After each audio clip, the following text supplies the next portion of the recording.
have been a bad idea. Bread frame's kind of old. Anywho, my name's Emily and I'm just going to be showing you how I made a jean skirt out of an old pair of jeans that I thrifted at a thrift store. Be sure to check out part 1 where I show you how to make a top out of the jeans, because better make 2 things rather than 1. And honestly, let's just get to it.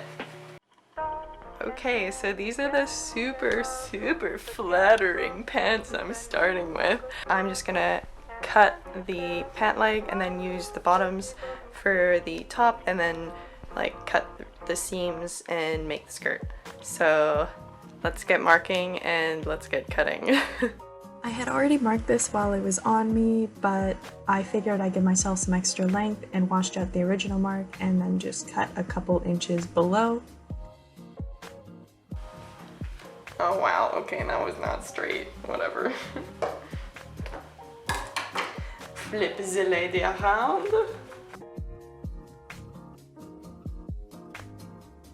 I had already cut off the legs of the pants to make the top, and what I did for the jean skirt is you just seam rip the inner seam of the legs, which takes a long time, but once you've done it, you done did it. And I think at this point you also seam rip the beginning of the seam for the crotch and then kind of overlay them. But yeah, I think so. I've never done this before. Should I be teaching you how? Maybe not. Alrighty. So, like I said, I cut out a strip from the back and sewed the 2 panels together. They don't look terribly weird. And I also took out a little bit here. Not really the nicest finish, but that's fine. And then after unsewing the seams here, or like cutting them, I then folded these, created some hems, and then sewed along the original seam again to sew them together. And right now I just have like this triangle, which is kind of okay, but it's a bit too risque, so I'm gonna add a rectangle of fabric underneath.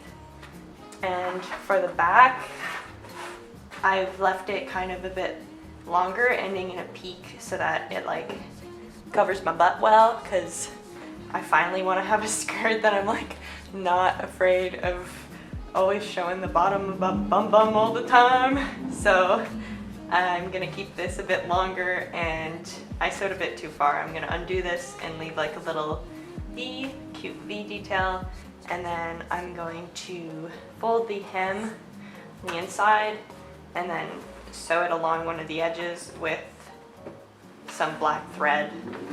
Here I'm just making that piece of fabric that I'm going to use to bridge that V sort of gap in the front. I'm just sizing it and then cutting out an approximate shape. Just quickly pin it to those 2 flaps. Just sew along the length of the triangular gap.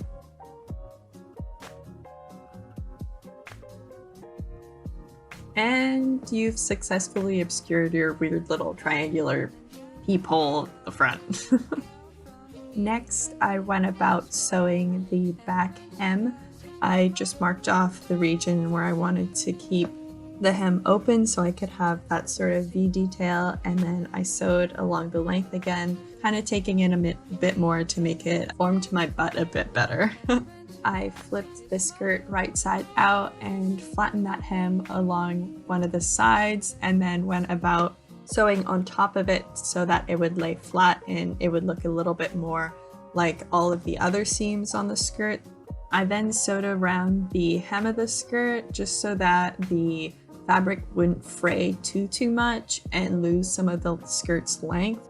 And as a finishing touch, I used my rotary cutter and my seam ripper to fray and create slits and cuts in the hem of the skirts. All in all, that means I went from a $7.99 pair of men's jeans that looked like this to a cute, functional little skirt.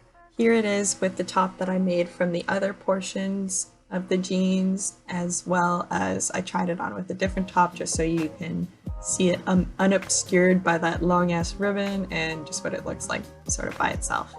I'm really happy with how it turned out. It's nice to make your own skirt, that way you can actually tailor it. Also, yes, I am filming this from my bed. The light was nice. I like my bed frame. I don't know why I wouldn't. Yeah, so here they are. Nice little jean skirt.